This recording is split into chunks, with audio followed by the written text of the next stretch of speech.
Hi, everybody. We're Team 2. I'm Hannah, and today we'll be presenting on Levi's. Thank you, Hannah. Let's start out with a brief overview of the history of Levi Strauss & Co., commonly called Levi's. They were founded in 1853 by Levi Strauss. Then, in 1873, 20 years after they were founded, Levi created the first pair of blue jeans. The blue jeans were designed for working men and improved upon previous designs by adding metal rivets to their work pants. Then, in 1934, they started a women's line of blue jeans, which took off. Just 2 years later, in 1936, Levi added the iconic red tab to the back right pocket where it remains today. By 1965, Levi's had gone global and opened their first international divisions consisting of factories and offices across Europe and Asia. When 1971 came, the company decided to go public on the stock market and offered shares, but this didn't last long. Just 14 short years later, in 1985, Levi's went private again. In 1991, Levi's was the first multinational clothing company to establish TOE, otherwise known as Terms of Engagement, which set forth ethical, legal, environmental, and community standards for all employees. In 2013, they started up Eureka Labs, which is a lab designed around research and development, design ideation, and prototyping for all types of garments. Just recently, in 2019, Levi's went public on the stock market for a second time. In 2022, the company employed 18,000 people across the globe. And because of their ability to innovate in the clothing industry and stay relevant for over a century, they're worth $5.6 billion today. Good afternoon, everyone. My name is Zach Anderson. I'm going to be going over the organizational overview and a bit of the background. Right away, Levi Strauss's mission statement is to sustain responsible commercial success as a global marketing company of a branded apparel. And they're able to do this through a few different core fundamental values that they try to predicate themselves upon. First one being empathy, next one being courage, integrity, and finally originality. Able to do this just through a myriad of ways, but they're always trying to bring innovation into the future while still maintaining virtues of the past, always recognizing the forefathers and the giants that came before them and realizing they had a really good thing for themselves and just to redefine and hopefully make that one thing, which is pants and Levi Strauss itself, just a better clothing merchandise company that people can enjoy. They're able to do this by bringing creative people together that makes up their business, the designers all the way up to people marketing and even the business analytics side. They're structured just around incredible people who really pride themselves upon being different and looking at things a little bit more acutely than others might. One way they're just always looking ahead in the future, always searching for that new thing that isn't necessarily going to redefine them, but just put them on the map and brand them as something that's going to continue to stay, as we've seen with the legacies been around for well over 100 years. And they're doing this by making a difference one pan at a time. The current state that Levi's is in is they are currently in their trendsetters of sustainable and social enterprises phase, and then they're also focused on being politically correct and being progressive in the fashion community. One way they're able to do this is by having a circular fashion model, which just means that they're looking at their supply chain and any ways that they can reuse clothing items. They opened their innovation lab in 2013 as a means of bringing innovation towards their headquarters and also making the process a lot more efficient and faster. By having it in Turkey, it was very inaccessible and very difficult to get ideas from one place to another. Now they have started focusing on their water labs and Project FLX. Project FLX stands for Future-Led Execution, and this just means that they have focused on redesigning the process of which they design their jeans. They have been doing this by using lasers to make it more efficient and faster. A jean that used to take over 3 minutes to make now takes under 90 seconds, and then just includes a final wash time. And that also eliminates the labor for each item as well. And they have also redesigned their process for how they make their designs. So they have been using 3D modeling instead of 2D modeling, and then this also allows them to communicate their designs faster and speed up the supply chain.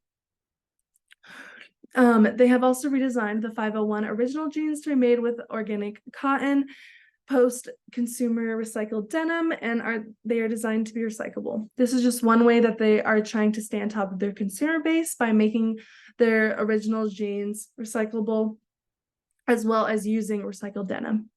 They have also focused on creating new products like the Levi's Gold Tag, which is comfortable, vintage-inspired jeans. I want to talk a little bit about some of the recent innovations that have been going on at Levi's. And first is the Eureka Innovation Lab. This is in San Francisco, California, and it was founded in 2013, and it employs a design team of about 30. And it's essentially a space devoted to innovation and creativity. And it gives the design team the ability to experiment with new machines, techniques, and technologies. And this location is also the origin of a lot of Levi's collabs with companies like Google, Beams, or Disney. It's where those collabs all originate. And one of their other innovations is their Waterless campaign, essentially devoted to research and testing of techniques to limit water use in the manufacturing process. And this will also take place at the Eureka Innovation Lab. They use techniques like washing their denim with bottle caps or golf balls to soften or distress. And they're dedicated to sharing their findings with the industry to demonstrate their sustainability and social responsibility. So, like Brianna stated earlier, Levi's is a very politically correct and very progressive brand. They are definitely trendsetters within the apparel industry, not just because they were the first to make blue jeans, but also because they're the first to do a lot of things. That includes sustainable initiatives, social initiatives, things like that. So, things that Levi's has been doing lately is that their target market is Gen Z. And that is one of the reasons why they're so progressive and why they have a lot of success within promoting their brand and keeping it alive for this long. They automatically make their target market the youngest generation. And then social and sustainable campaigns that they've had is when the elections were going on, they had a lot of commercials for Levi's saying, telling people to go vote. They also have social and sustainable campaigns such as Buy Better, Wear Longer, which has a lot to do with environmental impact. And then they have a lot of influencer support. So this can be like Jaden Smith and Emma Chamberlain being brand ambassadors for them, which allows a lot of younger target markets to have access to their brand and have role models wearing Levi's, which overall promotes a lot of brand loyalty and promotes the brand image as a whole. Then they also are participating in AI modeling, and they are one of the first brands to do this. So they are replacing human models with AI, and this promotes representation for all people and body types and promotes an inclusive shopping experience so that people can see models just like them as they're shopping online for Levi's. However, they are receiving a little bit of backlash because this is seen as artificial diversity rather than actually promoting diversity within their own company. Hi, my name is Robbie Hess. I'm here to discuss the pros and cons of innovation. Some pros to innovation include increased competitiveness, better customer satisfaction, cost savings, and brand image. Innovation helps increase competitiveness because it helps Levi's stay ahead of their competitors. This shows that they can attract more customers by coming up with new products or services that are more appealing to a wider range of consumers. This will raise customer satisfaction when they notice the wider range of options that Levi's has in their inventory. Innovation can also lead to cost savings. What I mean by this is that it can help reduce costs in manufacturing, sourcing, and logistics. This will also assist Levi's with improved margins and profit. Brand image could be one of the best pros of innovation. I say this because it can help them develop an image of Levi's being a modern and forward-thinking brand. Having this image can help attract a younger and wider range of demographic. Now for the cons. Some of the cons we discussed were greenwashing, implementation costs, time consumption, brand illusion, and customer rejection. For the first one, greenwashing, it's when companies market their product as being eco-friendly while their product is not. A strong stance Levi's takes is sustainability in their products, either through transparency in their supply chain or in the eco-friendliness of their product. Many reputable companies do greenwash, and for it could be a potential con which Levi's may take part in. Implementation costs could be a con for innovation because it sometimes can require a lot of investment in research and development. This can end up being way too costly and turn out not to be worth it. Time consumption can go along with implementation costs because the overall process in developing a new innovative idea can be very slow. Brand evolution is a concern because it could change their core values and dilute the identity of the company. Damage to these two things could result in the loss of customers as well as the overall loyalty of customers. Another risk that could end up in the loss of these customers is that if a new innovative idea is put out, there's a chance that the consumer rejects it. This shows the downside to some innovation and taking it too far, because if they sway too far away from what the brand has always been, loyal customers might end up not being as supportive and taking their money elsewhere.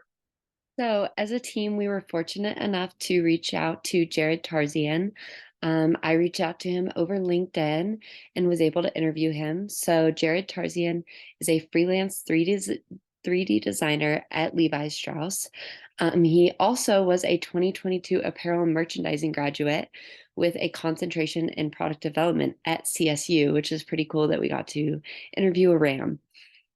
So a little bit about his job. What he does for Levi's is that he develops 3D samples and digital trims for over 50 women's knit, woven materials, and outerwear styles over an 8-week period. So what it's like for him to work at Levi's, he said that there is a lot of opportunity for learning, collaboration, and growth. He said that he learned an absurd amount of information about 3D printing in his first 6 weeks, and he learned more in those 6 weeks than he did in the entire program at CSU. He said it was a really hard adjustment, acclimating to the corporate structure, the hierarchies, and the communication process. And then it made it a little bit more difficult because he does this job completely remote. How he experiences innovation is that he said it is constant within Levi's, that the designers can visualize their creations from all angles with the 3D designing, and that they can constantly change the colors, fabrics, and graphics on the designs as well. And the 3D garment replicas allow a trial run before you have the physical examples that are made, which saves time, saves a lot of money, and is environmentally friendly. And that is incredibly important because there is a lot of fabric waste within the fashion industry, and that's why it's the second most polluting industry in the world. What can be improved upon is, he said, just funding, support, and trust. He wants people to not be resistant to the change, not be unwilling to try new things, and that implementing that trust will benefit the organization and make sure that you're educating people on these new processes that you put into the company.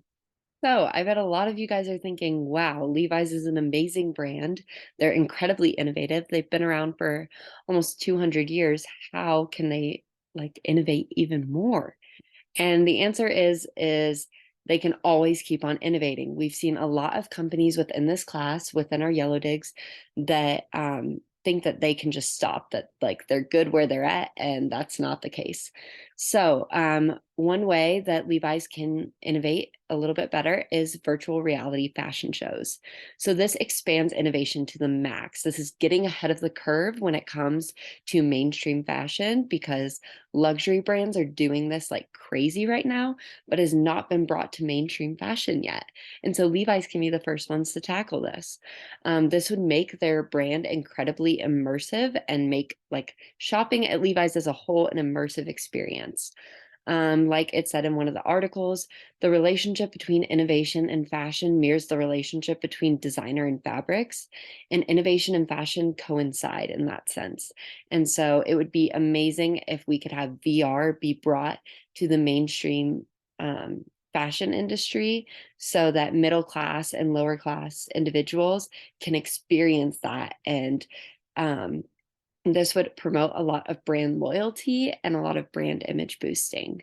This also allows for the opportunity for Levi's to create avatars and 3D worlds and bring connection within their consumers. Another way that this can be done, innovation, is body scanning for product development. So Jared does 3D design at Levi's, the person that we interviewed, and this could just enhance what he does already. So we could create ways of digital copying of the human body. That's what body scanning is. And this is usually done through a laser base. And this just enhances 3D design as a whole because it optimizes the fit of the products. And doing that reduces the number of returns, which overall saves a lot of money for the company and allows customers to be more loyal to the brand because it's a first come, first fit kind of thing. Because once, I know everyone is like this, once you find a pair of jeans that you like and that fit your body properly, you never want to go to any other brand.